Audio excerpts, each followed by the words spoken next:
Welcome to ACM Shorts. Today's topic is white cement.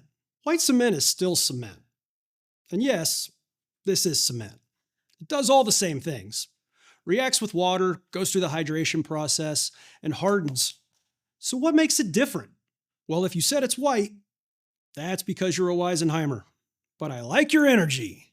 Iron oxides are what give Portland cement its typical gray color. So removing that iron makes cement white. Removing the iron requires a change in manufacture, as the white cement requires a higher sintering temperature and is also ground finer than gray cement. As a result, white cement is more expensive to produce than the gray product. You can find white cement available just about anywhere throughout North America.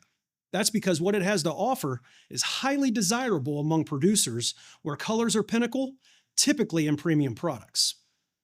Picture a painting canvas. If you were about to paint a picture and the canvas itself is gray, the paints you are using will look muted, perhaps even dull. Now imagine that background is white. The colors naturally appear more vibrant. This helps lead to new color blends and schemes like pastels, but more interestingly, black products become blacker, grays become grayer, reds become redder, and I think you get the picture. Given its ability to provide a white background and enhance colors, the use of white cement can also reduce pigment loads. If color blends and vibrancy are important to you, it seems like a no-brainer to use white cement, right? Well, white cement has its own unique challenges as well. When using it, the hydration process is a little different because they are ground finer and have higher C3A contents. This causes them to react faster and therefore lose workability quicker than gray cements.